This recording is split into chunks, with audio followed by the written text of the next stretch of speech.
প্যাটিসের ভাঁজগুলো কত সুন্দরভাবে ছেড়ে গেছে, কত সুন্দর মুচমুচে হয়েছে দেখুন।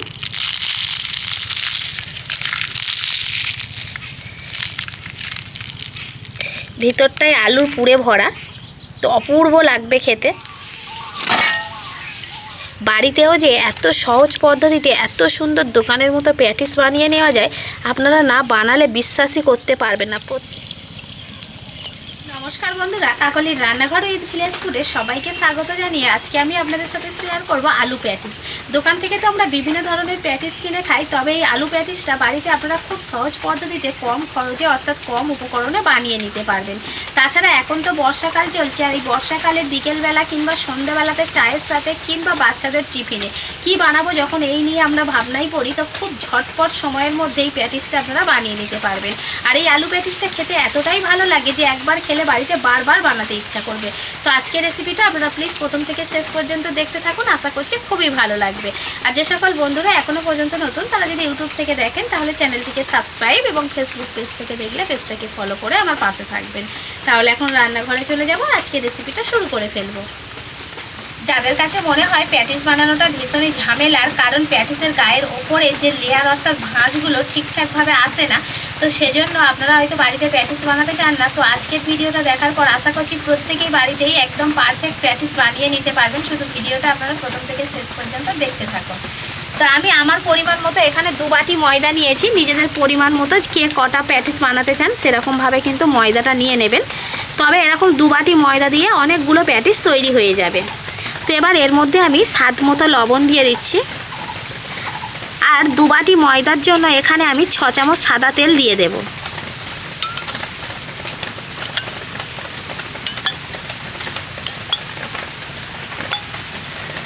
এই যে 4 চামচের মাপ করে 6 চামচ সাদা তেল দিয়ে দিলাম। যদি আপনারা ঘি দেন সেক্ষেত্রে কিন্তু 3-4 চামচের মতো ঘি দিয়ে দেবেন। ঘি অর্থাৎ মানে ঘি বা সাদা তেল যে কোনো একটা দিয়ে আপনারা ময়ামটা দিয়ে নেবেন।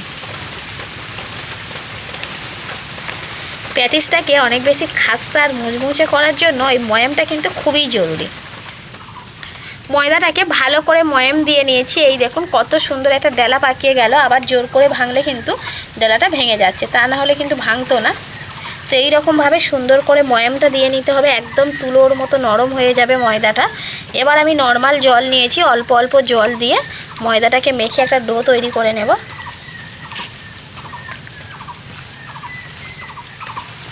ময়দাটাকে আমি খুব ভালো করে মেখে নিয়েছি, একেবারে সফট করে।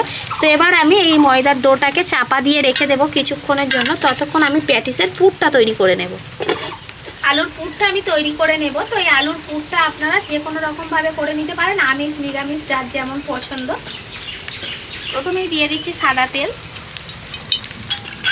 এবার ওই তেলের মধ্যে আমি দিয়ে দেবো পেঁয়াজ কুচি। আপনারা পেঁয়াজ ছাড়া কিন্তু এটা বানাতে পারেন, আমি আবারও বলছি।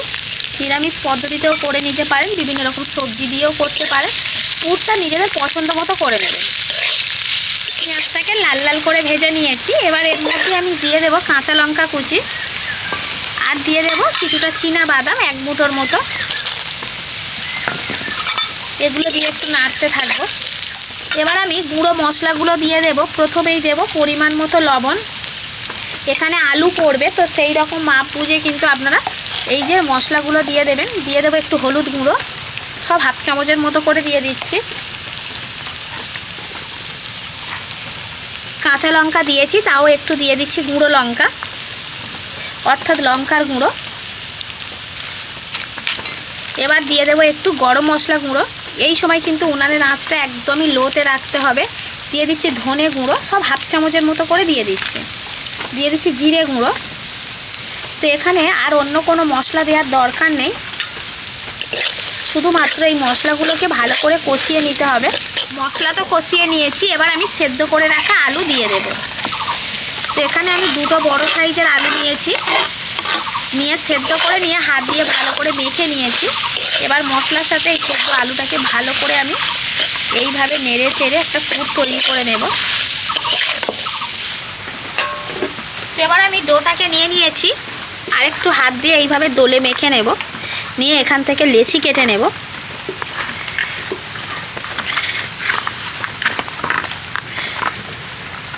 খুব বড় বড় লেচি কাটবো না, একটু ছোট ছোট করেই লেচি কেটে নিচ্ছি। রুটির যে লেচি হয় মানে সেরকম বা তার থেকে একটু ছোট করে নিলে হবে। লেচি আমি নিয়ে নিয়েছি, এই লেচিটাকে বেলে নেব। তো একটু কর্নফ্লাওয়ার ছড়িয়ে দিচ্ছি, একটু কর্নফ্লাওয়ার ছড়িয়ে বেলে নিচ্ছি। তো আপনারা ময়দা দিয়েও বেলে নিতে পারেন, কোনো অসুবিধা নেই। একটু পাতলা করেই বেলবো রুটিটাকে। যতটা পাতলা করে বেলে নেওয়া সম্ভব ঠিক ততটাই পাতলা করে বেলে নিতে হবে।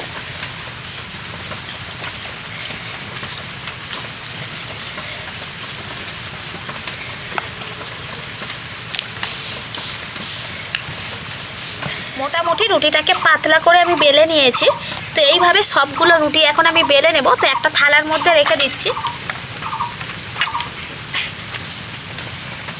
আরও একটা লেচি নিয়ে নিয়েছি, পরপর এইভাবে সব কটা লেচি বেলে নেব। এখানে দেখুন আমি 5 চামচ সাদা তেল নিয়ে নিয়েছি একটা বাটিতে করে। এবার এর মধ্যে আমি 2 থেকে 3 চামচ দিয়ে দেবো কর্নফ্লাওয়ার। প্রথমে 2 চামচ দিয়ে দিচ্ছি, 2 চামচ দিলেই যথেষ্ট এই তেলটার জন্য। তো এবার তেলের সাথে কর্নফ্লাওয়ারটাকে ভালো করে মিশিয়ে নিচ্ছি। 2 চামচে হয়ে গেছে, এর থেকে ঘন করার দরকার নেই। এবার আমি যে রুটিগুলোকে বেলে রেখেছিলাম সেই রুটিগুলোকে একে একে নিয়ে নেব। প্রথমে একটা রুটি আমি এই যে বেলনের ওপর দিয়ে দিলাম। এবার এই রুটিটার ওপরে আমি এই যে কর্নফ্লাওয়ার মেশানো তেলটা অর্থাৎ এই মিশ্রণটা আমি দিয়ে দেব। হাত দিয়ে এইভাবে পুরো রুটির গায়ে লাগিয়ে নেব।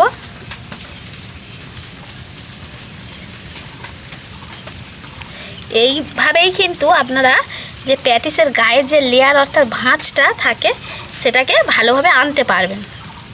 এর ওপরে আমি আরও একটা রুটি দিয়ে দিচ্ছি। এই স্টেপটা কিন্তু খুবই ইম্পর্টেন্ট, কারণ এই স্টেপটা ঠিকঠাকভাবে ফলো করলে তবেই পারফেক্ট প্যাটিসটা বানাতে পারবেন।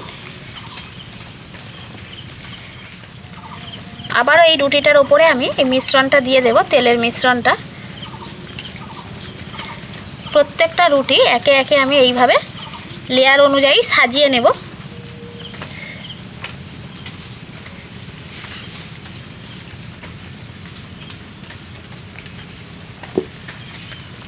এখানে আমি 5টা রুটি পরপর দেব।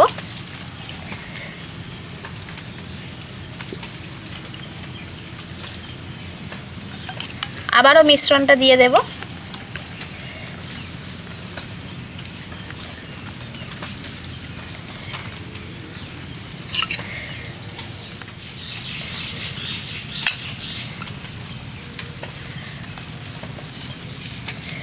পাঁচ নম্বর রুটি, এটাই শেষ রুটি। তো এই রুটিটা দেওয়ার পরে আর আমি কোনো রকম মিশ্রণ দেব না, শুধু ওপর থেকে বসিয়ে দেব। এই দেখুন বসিয়ে নিলাম। এবার কি করব, নিচ থেকে এইভাবে ভাঁজ দিয়ে নেব। এপাশ থেকে তুললাম, ঠিক একই রকমভাবে এপাশ থেকে তুলে এপাশ পর্যন্ত দিয়ে দেব। আবারও এদিক থেকে তুলে এইভাবে দেব। এদিক থেকে এনে ঠিক এইভাবে তুলে দেব। এইভাবে একটা ভাঁজ করে নেব। এবার এই যে একটা লেচি তৈরি হয়ে গেল, এই লেচিটাকে আবারও আমি রুটির মতো করে বেলে নেব। আবারও এই বড় লেচিটাকে আমি বেলে নেব। তো এবার বড় পাথর নিয়েছি, তাহলে কি হবে, বেলতে সুবিধা হবে।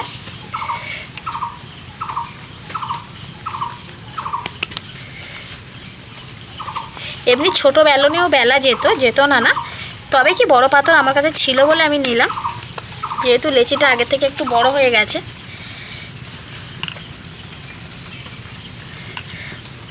ঠিক এরকম মোটা করে আমি বেলে নিয়েছি। তো এবার চারিদিক থেকে একটু সমান করে কেটে দেব, তাহলে কি হবে, একটু দেখতে ভালো লাগবে, সমান হবে চারি সাইডটা। একটু একদম হালকা করে কেটে দিলাম শুধু সমান করার জন্য। এবার আমি এটাকে মাঝখান থেকে দুটো ভাগে ভাগ করে নেব।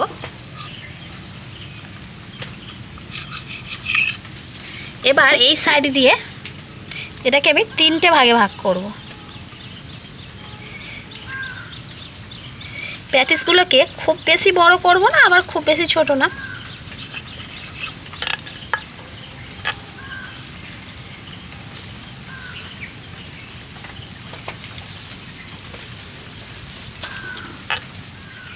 তো কাটার পর একটু ছোট মনে হচ্ছে, তার জন্য অর্থাৎ কাটার পর একটু মোটা হয়ে গেছে আর কি, তো তার জন্য আর একটু বেলে বড় করে নিচ্ছি। খুব পাতলা করব না, তবে কিন্তু আগের থেকে দেখুন একটু মোটা মোটা লাগছে, তার জন্য একটু চারি সাইডটা বেলে একটু পাতলা করছি। এবার আমি আলুর যে পুরটা তৈরি করে রেখেছিলাম সেই পুরটা এবার এখানে দিয়ে দেব। এক ধার ধরে ধরে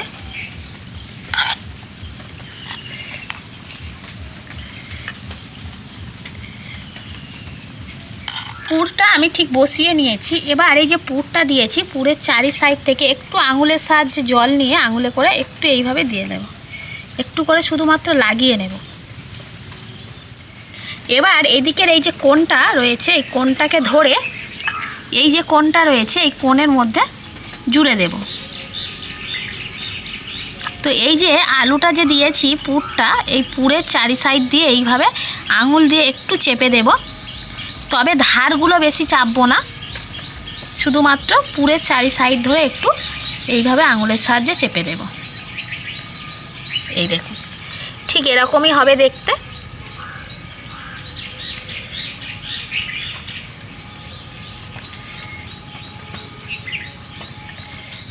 কোনাকুনি জুড়ে দেব, কিন্তু এইভাবে এইটুকুর মধ্যে একটু চাপ দিয়ে নেব।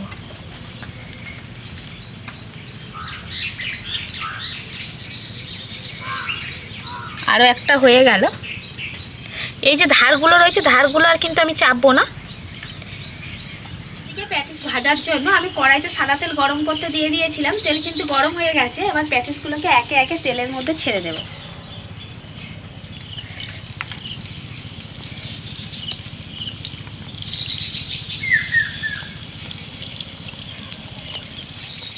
তো এখানে যেহেতু আরও জায়গা রয়েছে, আরও একটা দিয়ে দিচ্ছি। তো একসাথে অনেকগুলো ভেজে নেওয়া যায় যদি খেলানো কড়া, তেল একটু বেশি দেওয়া যায়। অল্প একটু ভাজা হওয়ার পরেই দেখুন সঙ্গে সঙ্গে তেলের ওপরে ভেসে উঠছে। তো এবার আমি তেলটাকে ঠিক এইভাবে নাড়াবো, তেলটাকে এইভাবে নাচিয়ে নাচিয়ে প্যাটিসগুলোকে ভালো করে ভেজে নেব। দেখুন দেখেই বোঝা যাচ্ছে যে প্যাটিসের যে লেয়ারগুলো থাকে সেগুলো কিন্তু ছাড়ছে আর তেলের ওপরে ভেসেও উঠছে। এইভাবে তেলটাকে নাচিয়ে নাচিয়ে ভালো করে ভেজে নিতে হবে।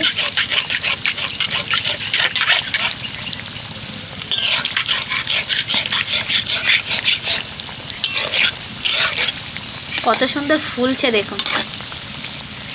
এবার এটাকে উল্টে দেব, এইভাবে উল্টে পাল্টে সুন্দর করে মুচমুচে আর লাল রং করে ভেজে নেব। প্যাটিসগুলোর গায়ের রং কিন্তু আস্তে আস্তে চেঞ্জ হয়ে যাচ্ছে। তো এইভাবে লালচে রং চলে এসছে, তো আরেকটু লালচে রং করে নেব আমি, অর্থাৎ প্যাটিসগুলোকে খুব সুন্দর করে মুচমুচে করে ভেজে নেব। প্যাটিসগুলোকে উল্টে পাল্টে খুব সুন্দর করে মুচমুচে করে ভেজে নিয়েছি। এবার তেল ঝরিয়ে তুলে নেব। দেখুন কতটা সুন্দর হয়েছে প্যাটিসগুলো।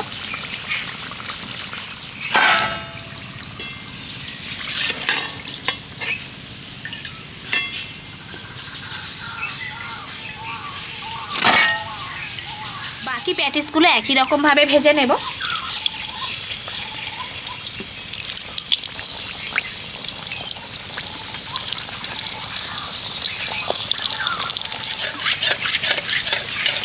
যত এইভাবে নাড়বো ততই কিন্তু লেয়ারগুলো ছেড়ে যাবে। সমস্ত প্যাটিস আমার ভাজা হয়ে গেছে, আর মাত্র 2 বাটি ময়দা দিয়ে দেখুন কতগুলো প্যাটিস হয়েছে। আর প্যাটিসগুলো কিন্তু সাইজও মোটামুটি ভালোই রয়েছে, খুব ছোট না খুব বড় না, দেখতে অসাধারণ লাগছে। তো প্যাটিসগুলো কত সুন্দর হয়েছে দেখুন, এই যে ভাঁজগুলো লেয়ারগুলো কত সুন্দরভাবে ছেড়েছে, কতটা দারুণ লাগছে। বাড়িতেও যে এত সহজ পদ্ধতিতে এত সুন্দর দোকানের মতো প্যাটিস বানিয়ে নেওয়া যায়, আপনারা না বানালে বিশ্বাসই করতে পারবেন না। প্রত্যেকটা প্যাটিস কিন্তু একই রকম হয়েছে। আর এই প্যাটিসগুলো খেতেও কিন্তু দুর্দান্ত স্বাদের হয়। প্যাটিসগুলো ফুলেছেও খুবই ভালো, কারণ আগে আমি যে তুলনায় যে সাইজের করেছিলাম তার থেকে কিন্তু অনেকটাই বেড়ে গেছে। কত সুন্দর মুচমুচে হয়েছে দেখুন।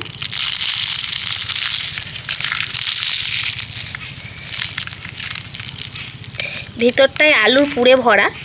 তো অপূর্ব লাগবে খেতে। কতটা কম উপকরণে আজকে প্যাটিসটা বানালাম আপনারা তো দেখতে পেলেনই। তো এই রকম পদ্ধতিতে বাড়িতে যদি একবার প্যাটিস বানান, বাড়ির বাচ্চা থেকে বড় প্রত্যেকেই খুশি হয়ে যাবে। বাচ্চাদের টিফিনে দিলে দেখবেন ওদের টিফিন পুরো শেষ হয়ে যাবে। আর সন্ধ্যাবেলা চায়ের সাথে যদি এরকম একটা প্যাটিস বানান না, বাড়ির সবাই ভীষণ খুশি হবে। আর বারবার একই রকম রেসিপি কিন্তু আপনাকে বানাতে বলবে। আর বানিয়ে নেওয়াও কিন্তু ভীষণই সহজ, খুব একটা সময়ও লাগে না। তো আপনারা অবশ্যই করে একবার হলেও বাড়িতে এই প্যাটিসটা বানিয়ে দেখুন। বিশেষ করে বর্ষাকালের দিনে বানালে কিন্তু নিজেরও ভালো লাগবে, খেতেও ভালো লাগবে।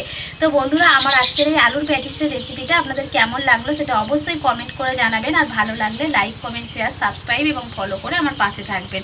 আর আমার নিত্য নতুন রেসিপিগুলো এইভাবেই দেখতে থাকবেন। তাহলে আজকের মতো এখানেই শেষ করছি। সবাই ভালো থাকবেন, সুস্থ থাকবেন, দেখা হবে পরের রেসিপিতে।